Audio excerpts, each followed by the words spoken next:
Muita gente comentando aqui da dificuldade que encontra de enfrentar o novo. Muita gente aqui no Twitter dizendo aqui: padre, sempre interpreto as mudanças na minha vida de maneira negativa. Também concordo com o senhor que há algumas mudanças que no primeiro momento nos fazem sofrer, mas elas nos renovam. Sim, é assim mesmo.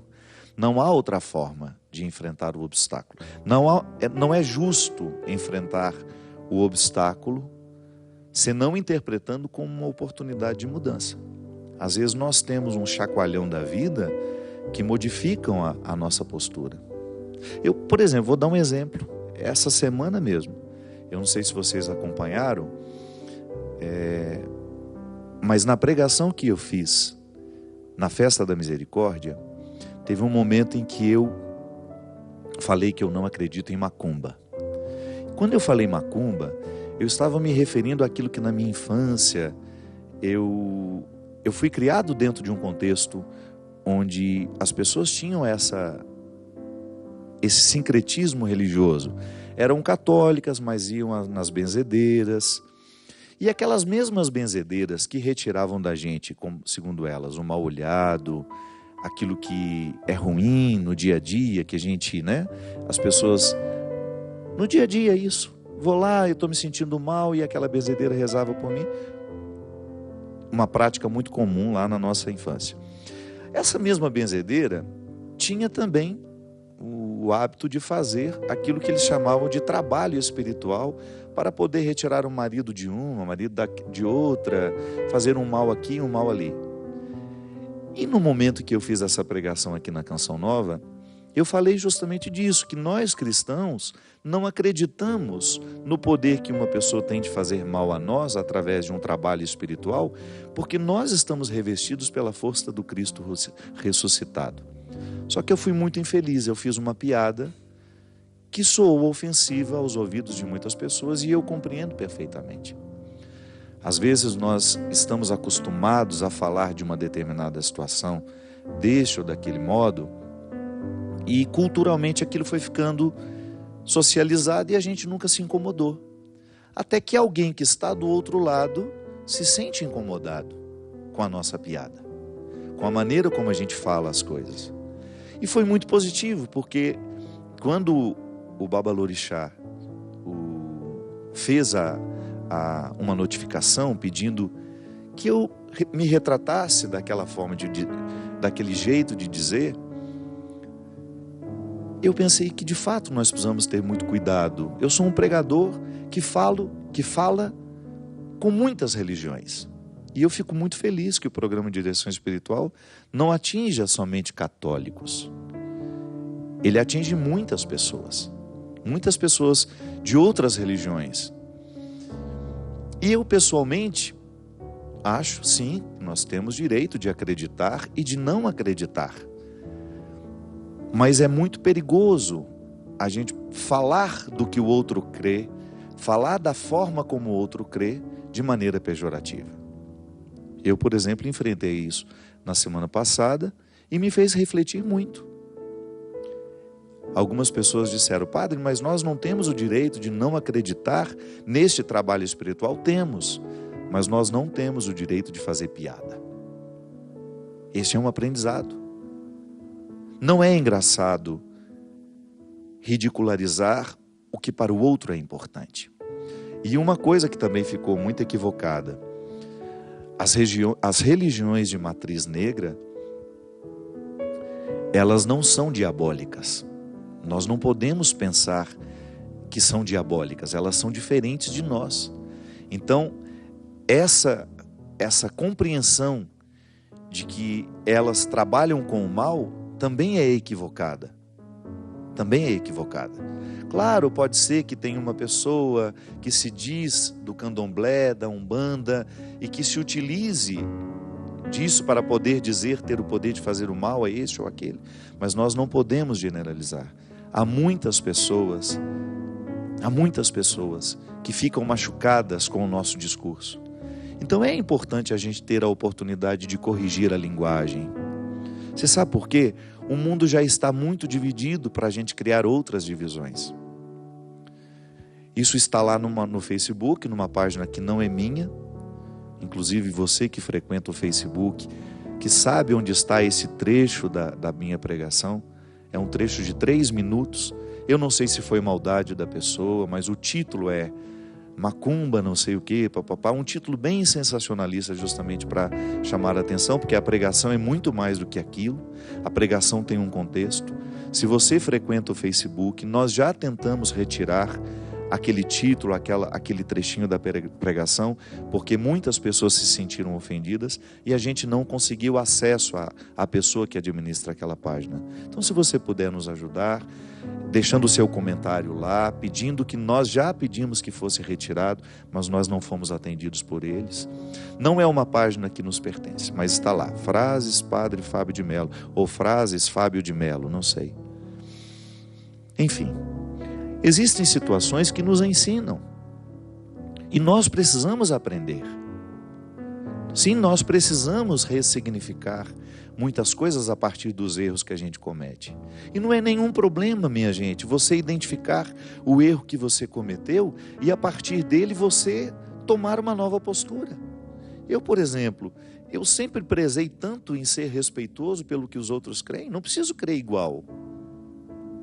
Eu não tenho obrigação de crer igual a ninguém, mas eu não tenho o direito de desprezar a forma como o outro crê.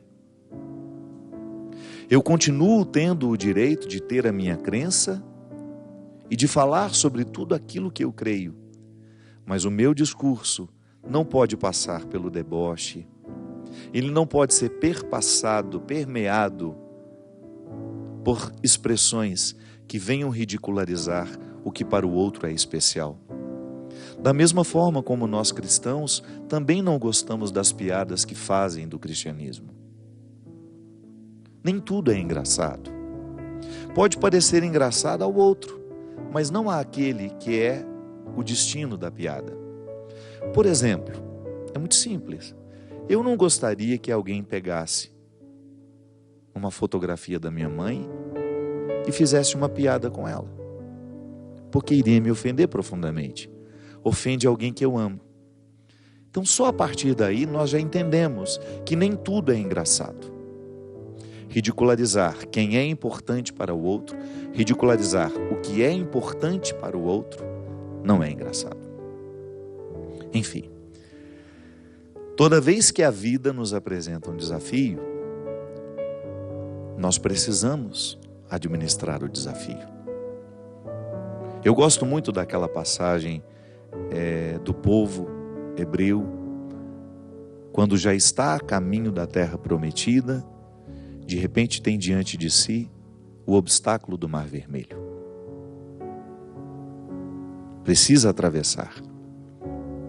Aquele obstáculo parece intransponível. Como tantas vezes na nossa vida, o obstáculo também nos parece intransponível. Moisés vai pedir a Deus uma solução e Deus devolve a ele. Eu não posso fazer nada se vocês não fizerem a parte de vocês. Deus não disse tudo isso. Deus disse apenas a Moisés: diga ao povo que caminhe. Que o povo não se prenda ao obstáculo que está diante dos olhos. É o mar. De repente, olhando para aquele mar, o povo pensou que estava tudo terminado, que estava tudo acabado. Mas não. Quando o povo começa a colocar o pé na água, a travessia foi se tornando possível. Às vezes, minha gente, o que nos falta é colocar o pé na água. Porque é uma tentação a gente ficar olhando para o mar, para o problema, para a dificuldade e sempre adiando porque nós estamos com medo. A gente não enfrenta porque nós estamos com medo. Estamos tentados a pensar que aquilo é superior a nós. Não. Nós só vamos descobrir o verdadeiro tamanho do problema quando nós começamos a enfrentá-lo. Porque às vezes, antes de enfrentá-lo, ele pode parecer 3, 4, 10 vezes maior do que de fato ele é. Mas a partir do momento que nós começamos a estabelecer com ele uma relação justa, que é justamente de aplicar soluções para ele, nós vamos percebendo que ele não é tão grande assim. Eu não sei. Tudo nessa vida pode ser contornado, pode ser suportado, se nós estivermos dispostos. Eu sei que há dores que num primeiro momento parecem intransponíveis. Eu já falei aqui várias vezes, continuo dizendo. Ver uma mãe perder um filho, por exemplo, é uma dor que parece não ter solução.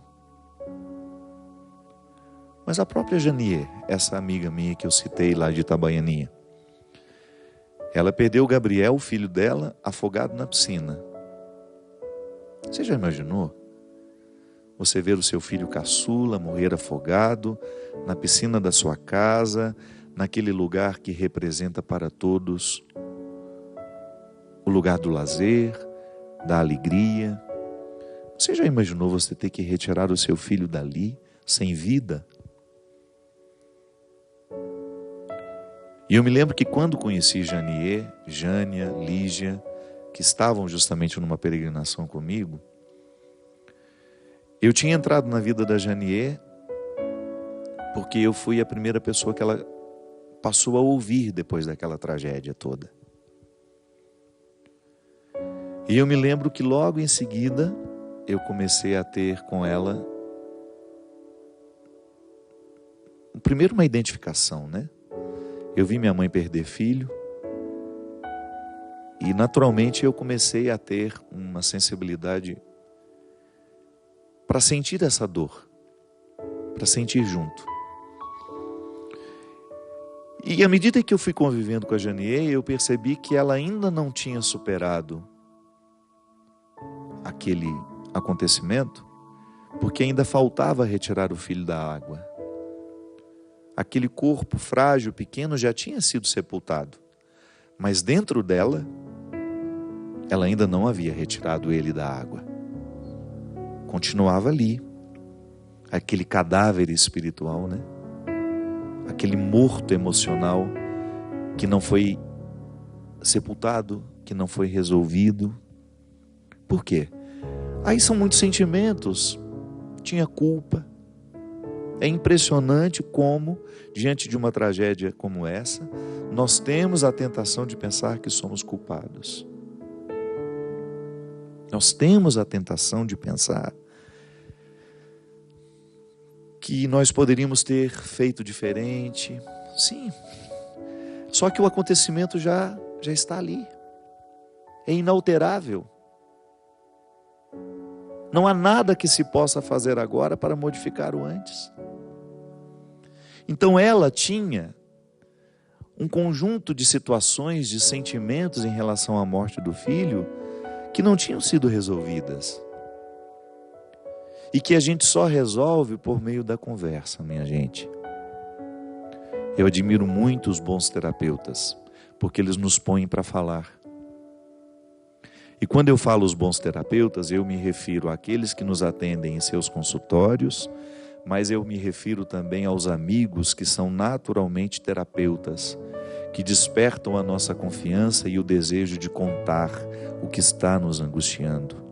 Porque não é com todo mundo que a gente tem abertura, não é para todo mundo que nós temos vontade de contar as nossas verdades. Quando nós temos experiências de amizades terapêuticas, quando nós temos a oportunidade de viver a fraternidade terapêutica, nós verbalizamos muito o que nos incomoda.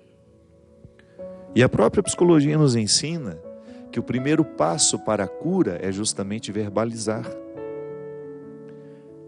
Dizer aquilo que está dentro de nós como se fosse uma comida que não fez digestão. Sim, nós falamos de digestão emocional também. Não é só o alimento que a gente come que precisa ser digerido para que não nos faça mal. Se você tem uma indigestão alimentar, você fica indisposto. Mas os sentimentos também precisam ser digeridos. É a digestão emocional. Quando você metaboliza o que o outro disse de pesado, a traição, tudo aquilo que foi ruim do que foi vivido. Sim, isso precisa ser metabolizado. E a gente metaboliza falando, contando, pondo para fora. Por isso que é preciso ter muita paciência. Às vezes a pessoa vai precisar dizer aquilo muitas vezes. Por quê? Ela está se livrando. Ao falar, ela vai tendo condições de lidar melhor com aquilo que angustiou tanto. Então a Janier, ela precisava falar do que angustiava. Ela precisava falar da culpa que sentia. E à medida em que ia colocando para fora, por meio da fala, por meio deste recurso fantástico que é a palavra, ela foi descobrindo uma forma de sepultar o que precisava ser sepultado, para que Gabriel pudesse ressuscitar de outra forma, dentro dela. Hoje ela tem um instituto, que acolhe justamente pessoas necessitadas com o nome do filho.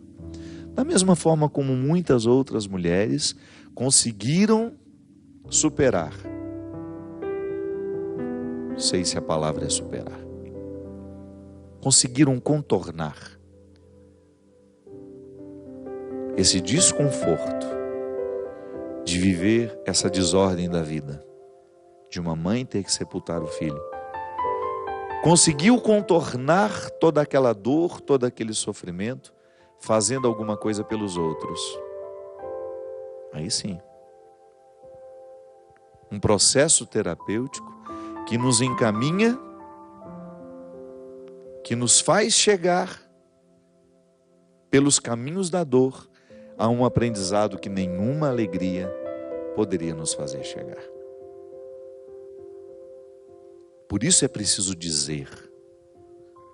Por isso nós precisamos do processo terapêutico, seja no consultório ou seja a partir de amigos saudáveis, que nos permitem a experiência da catarse, da purificação, da limpeza emocional que nós podemos fazer quando falamos e somos ouvidos. Sim, porque não basta falar. É preciso perceber que o outro lhe escuta, Nem sempre nós falamos e somos escutados. Às vezes nós falamos, o outro está diante de nós, mas ele não nos ouviu. Ele não viveu com a gente aquele momento. Por isso que eu digo que é tão importante a gente ter espaços saudáveis de convivência, onde o que a gente fala é escutado.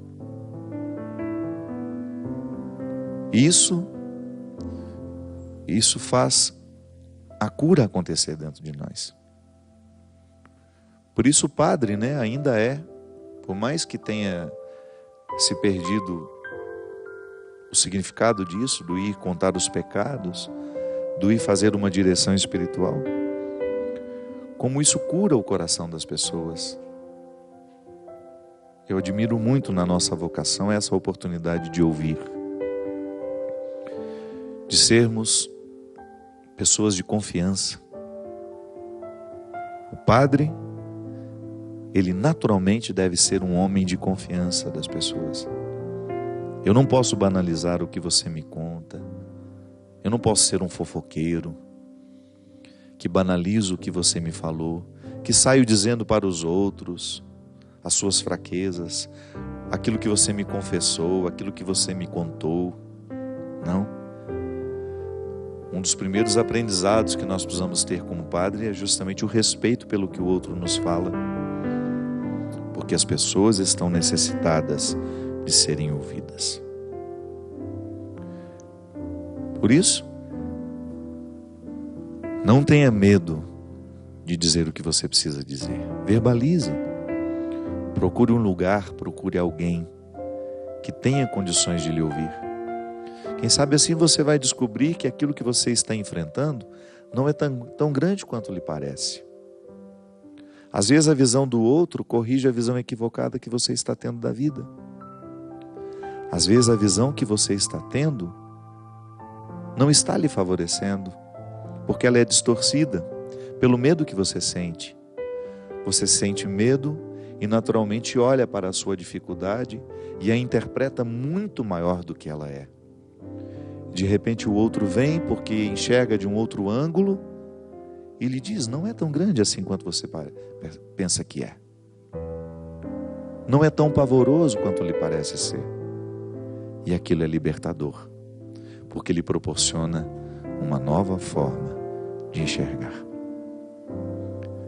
Que o Deus Todo-Poderoso venha derramar a sua bênção sobre nós, clarear o nosso entendimento, modificar a nossa linguagem, curar-nos em posturas antigas que nos prejudicam no dia de hoje. Que o Deus Todo-Poderoso derrame sobre você